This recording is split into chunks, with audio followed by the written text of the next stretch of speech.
Greetings, comrades, and welcome to the Eastern Border. I do have to start with a bit of sad news. Well, for me, sad. They didn't allow me to go to Bakhmut. Apparently, I'm not Ilya Ponomarenko, another Ukrainian journalist, or Zelensky. It's just that it's said to be too dangerous for me, but, I'll find my way somewhere close there. It's going to be fine. Just that my initial plans had to be moved back a bit.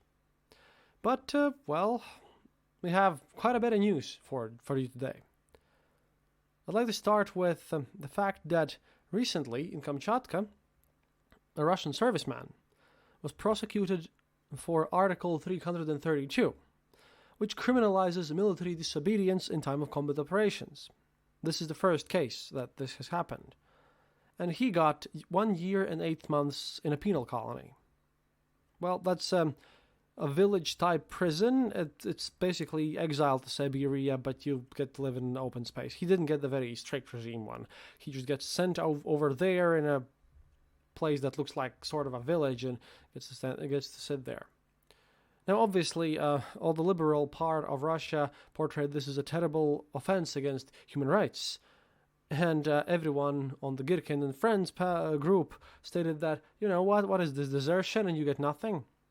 I just thought, it still is 20 months, and I asked on Twitter to all of you guys, what do you think about this? Did he get off easily, or is it a serious punishment? And most of you considered that, if you compare this to the dying on front lines, this is pretty easy.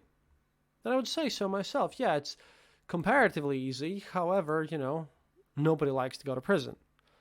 But these things have started to happen as a matter of fact, and this just kind of proves the point that I quoted in the last episode about how next year looks like the year of various oppressions. In the meantime, on the morning of December 29th, the Russian army launched another round of shelling attacks on Ukraine. Air raid alerts were issued for all of Ukraine's regions. Before the shelling began, Ukrainian presidential advisor Oleksiy Arestovich reported that Russia was expected to fire about 100 missiles over multiple waves. His colleague Mikhailo Podolyak later said that the country had actually been targeted by 120 missiles, though after the shelling stopped, the Ukrainian General Staff reported that the total number of missiles was 69. According to Mykolaiv Regional Governor Vitaly Kim, the guy whom I interviewed last time, in addition to missiles, Russia also used Iranian drones to attack Ukraine's territory. But, apparently, people say that a lot of these missiles have been shot down. Ukraine managed to intercept 54 of the 69 missiles Russia fired at its territory, according to Ukrainian General Staff. Nonetheless, 40% of consumers had no power after the attacks. Yet another, thing, and it's very interesting since they don't even deny this, and, as far as I know, attacking civilian infrastructure on purpose is, quite much not a nice thing, TM, and punishable by international law. And talking about punishable things, Putin signed a law making sabotage punishable by life in prison. This kind of reminds me of Soviet Article 58, which was the one that could put you in prison for anything. But Putin has signed a federal law making activities classified as sabotage punishable by up to life in prison. The law adds 3 new paragraphs to the country's criminal code.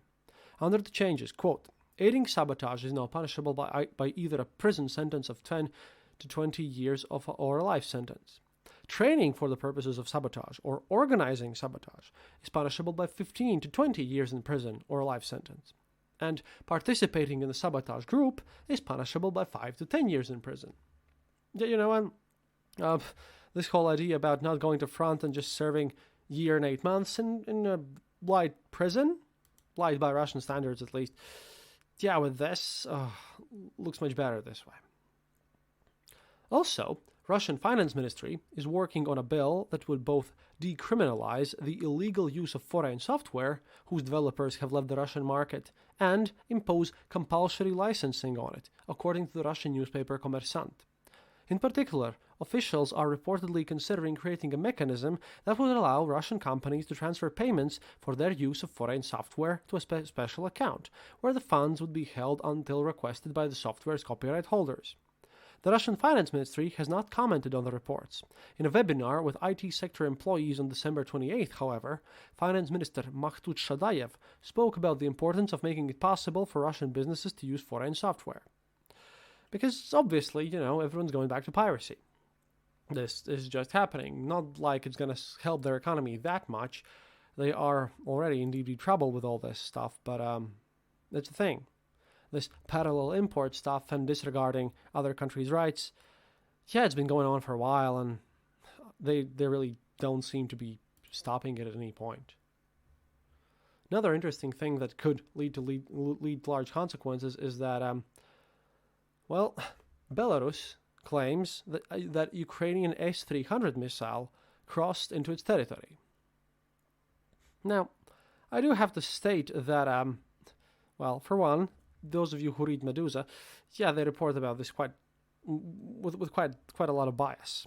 But an S-300 missile crossed into Ukrainian territory, and apparently, Belarus blames Ukraine. And that's causing a bit of a fuss. However, it might as well be something a bit fake to just get Belarus into the war. In other news, a Magnitogorsk soldier in Russia was a military court jailed for 2 months. He's arrested of committing violence against leadership in wartime, according to a press release from the court. The incident, and this is one of those scary, funny ones, but I consider them funny at this point, by the way. The incident took place on the evening of December 23rd, in compartment on a special military train car in Mishash station in the Chelyabinsk region.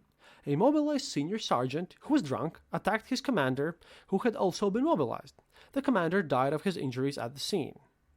So, it's interesting because on the eve of mobilization in Russia, State Duma approved quite a lot of amendments to Russia's criminal code, which toughened punishments for crimes committed during a period of mobilization, martial law, or in wartime. But this just shows another reason why the mobilization really isn't working. Because, people just get drunk and stab their superiors, and, in the situation where private military companies such as Wagner can afford to use sledgehammers to smash their critics and people, who have betrayed them in the head and take away the monopoly of violence from the country, this is what happens, really. And then there's a bit of interesting stuff, thanks to wartranslated.com. We're still working with them. See, they posted an interesting article there. The Russian volunteer called Topaz, who is a member of the, neo-Nazi Rusich unit, along with his friend Alexei Mikhailov, is active on Telegram, a lot, and I read them. And on December 27th, he posted a text describing the serious shell hunger in the Russian forces, and made a conclusion that the situation is becoming critical if measures are not taken to cope with the lack of shells. He also pointed the attention of readers to the fact that the mobilization program has not gone as expected, as 4 out of 5 mobilized are not combat ready, and in fact often sabotage the combat tasks by faking radio interactions.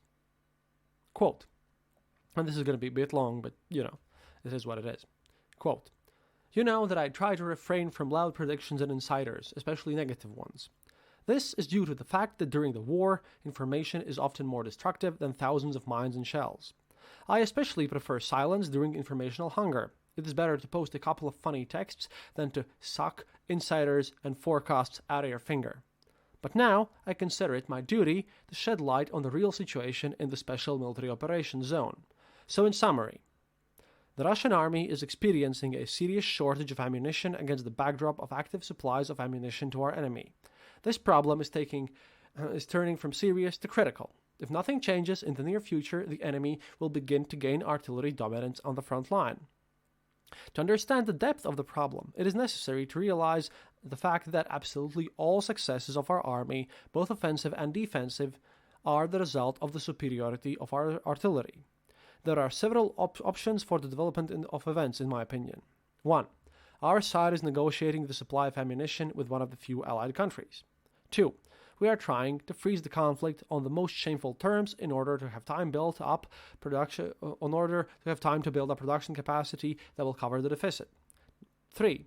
We decide on a risky, absolutely adventurous tank breakthrough aimed at ensuring that most of the troops can gain a foothold in settlements and not stand in the open steppe under mines and shells. He continues, mobilization has completely failed. It should be understood that the vast majority, 70 to 80% of the mobilized military personnel, turned out to be unfit for combat for several reasons. 1. Lack of quality military training. Here I don't see the point in ranting. I can only say that if yesterday's cashier from the grocery store is driven around in a tank at the training ground for 2 weeks, then he obviously won't become a good tankman. 2. The lack of ideological motivation of the mobilized due to the lack of clear goals of the SMO, which should be broadcast by the authorities and the media. And here he's obviously, saying the same thing as Girkin had said previously a lot of times before. But Girkin has his own problems, and we'll get to that. 3. As a result of the previous paragraph, there is a large-scale intentional and unintentional sabotage of hostilities by the mobilized. For example, men learn to play quote-unquote radio games, that is to simulate the performance of a combat mission on the radio while sitting in a comfortable and safe dugout, with all the resulting victorious exclamations and panicked cries. I'm not even talking about the rampant drunkenness and the complete absence of at least some security measures of countering the enemy's sabotage activity. 4. After the previous paragraph, a logical question arises. Where are the senior comrades, hardened by experience and discipline, who should restore order and counteract sabotage in the ranks of the mobilized? They are not there. They are fighting in other positions, because some fabulous idiot decided to staff separate, very responsible and important areas only with the mobilized. As a result, we get hundreds dead and wounded in the battle for a pigsty occupied by the armed forces of Ukraine, which has no value. And when the mobilized begin to gain upper hand, I'm sorry, it's a bit late here when I'm recording, the enemy will calmly and orderly retreat, covered by an artillery wall, which is becoming easier and easier to implement. And then they will shell the newly occupied positions with HIMARS. I still have a lot to say about idiots and traitors who will forever burn in hell for every drop of the spilled blood of a Russian soldier, but I think that this is enough to understand the big picture. What to do? Do not lose faith, unity, and honor. Fight to the end because Russian people and our homes are behind us. We will definitely withstand it. Glory to Russia. End this stupid quote. But yeah, this is what's happening. It's yet again another example about how Ukraine is getting superiority on the field. Now, this is interesting because it's totally illegal in Russia to talk about the situation. And yeah, Igor Girkin, upon his return and when he started criticizing everything and became a doomer, he now posts on Telegram almost every day about how he's being harassed and how people criticize him. Now, granted, he also goes on a lot of interviews. However, his account in the Vkontakte has been broken in, and a lot of people just criticized him a lot. And it's kind of interesting to see how his own self-attitude has been changing. He still portrays himself as this huge hero of 2014, but it seems that he's, previously a lot of people asked me, how he's getting away with all the situation. Right now, I think he's in a stage where he's being politely told that he probably won't be able to get away with the situation. At least, it seems so to me. At any rate, the war is still going on, and a lot of minor interesting news happening all the time. I'll try to do a New Year's special one, a bit longer for you to look at the whole philosophy of all the situation.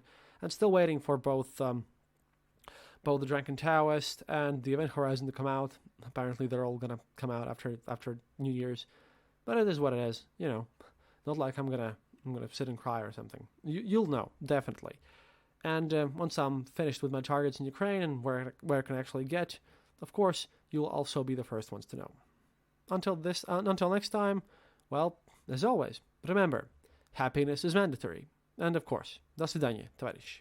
Oh, and thank you to all who support us on Patreon and have given us donations.